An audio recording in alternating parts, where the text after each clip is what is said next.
Let's see what exactly is next generation sequencing. Okay.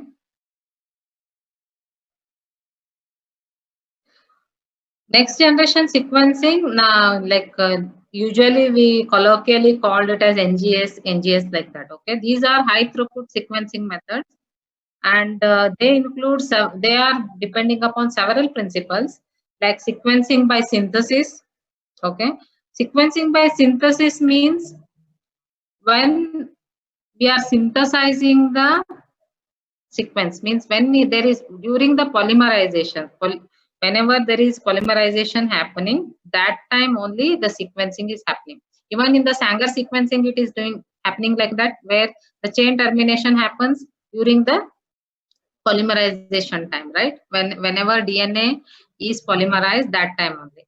And like that, pyrosequencing we will study further also. Here we have to understand that pyrosequencing, it depends upon the pyrophosphate, the PPI pyrophosphate, which is released during the DNA polymerization. You remember whenever there was a addition of the nucleotide in the polynucleotide, whenever there is addition of any nucleotide, that time one phosphate only is utilized to make the phosphodiester bond, right? And the other two phosphates that are released. Based on the release of this pyrophosphate, this 454 sequencing or the pyrosequencing has come to picture. Similarly, reversible terminator reaction, here it is also like chain termination, but here the in the Sanger sequencing, what happens is chain is terminated. Once it is terminated, it will not extend again. But here what happens, the chain terminates, it gives the signal, then again it sheds its terminator thing, and again it starts extending. Therefore, here during the sequencing itself, we will know what are the bases that are present. Similarly, ion torrent, that depends upon the pH of the this one, because there is change in the pH. Whether do you remember anywhere the hydrogen atom is released into the like whenever the during polymerization, is there any hydrogen atom, the hydrogen ion that is released?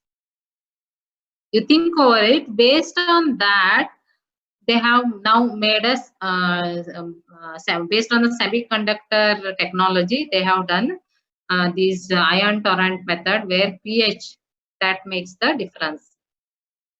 And there are some other sequencing methods also, zero mode waveguide sequencing, and then now third generation this zero mode waveguide sequence, it depends it is also considered as the third generation sequencing, where direct sequencing is done. And another method is based on the oligo ligation detection, means whenever there is ligation, that time it is detected. Based on that, that is called solid sequencing. And then direct reading of the DNA sequence, that is nanopore sequencing, as well as based on the electron microscope. These are both are considered as the third generation sequencing. Okay, if you see this one, like how the NGS flow is, like whenever your samples are prepared, the library is prepared first, then they go for sequencing, then bioinformatics. Okay, DNA or RNA, after isolation, they are processed. Okay, first if it is RNA, then we check for RIN value, that is RNA integrity number. Okay, whenever RIN value is more than 7 or equal or more than 7, then we can use it for sequencing. Okay, here library preparation, I don't want to go in detail because this is more technical part than the bioinformatics. Our intention is to understand how the sequences are generated. Therefore, I don't want to go in detail, but you have to know what exactly are involved. Here, usually, there are two types of PCRs are involved.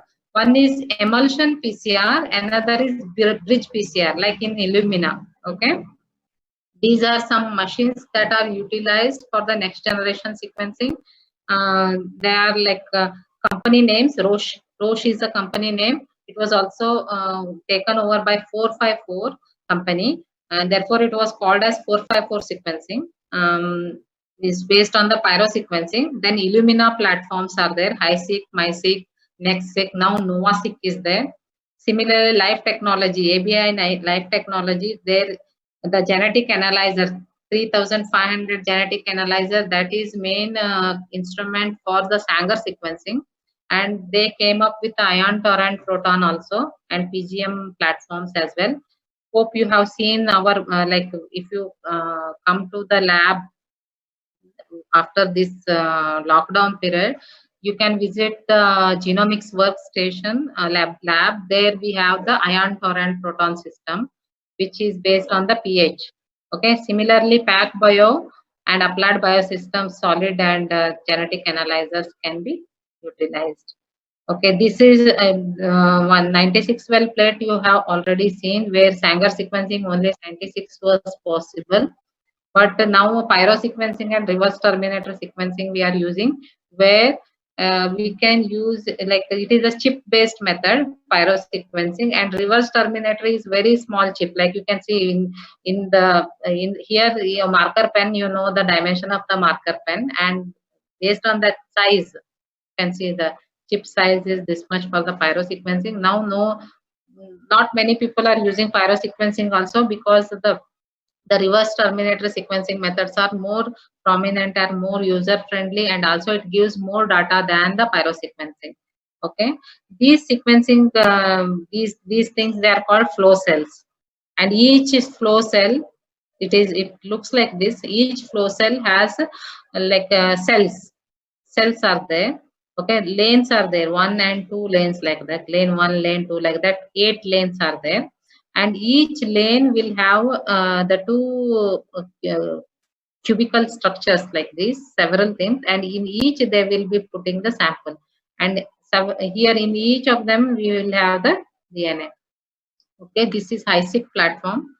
And now we have so many NovaSeq, NextSeq, Xtend, so many other sequencing platforms are there. This is the reversible terminator platform, where the bridge PCR is utilized. Okay. Yeah, here the sequencing, here reverse terminator technology, where once the chain is terminated, it gives the signal, and then after giving the signal, again the chain starts extending. Therefore, it is called reverse terminator. Okay. Similarly, 454, I told you that this is based on the pyrosequencing. Pyrosequencing means like pyrophosphate that is released during the sequencing. Here we are using whenever there is a DNA is one DNTP has to be added. Then normally what happens is one chain extension, that one nucleotide is added and pyrophosphate is released. And this pyrophosphate, where they are giving the APS. Okay, APS is a adenosine 5-phosphosulfate, that is a precursor. Okay, this one is whenever it combines with the pyrophosphate, self-release enzyme is utilized to make the ATP. ATP is the energy molecule, right? During this process, the ATP, whenever ATP is there, and they are using the substrate luciferin, okay, and luciferin, in presence of ATP only, the luciferase enzyme attacks on luciferin and it gives the oxyluciferin. During this process, light is released. Okay, for ATP, it is like that. Whenever light is released during this process, okay, it gives the signal that one pyrophosphate is removed, and this is from ATP. Similarly, other nucleotides are also, like for example, whenever we are adding ATP in one of the tube, only ATPs are added, and we can see now what exactly where all the A's are added. Then in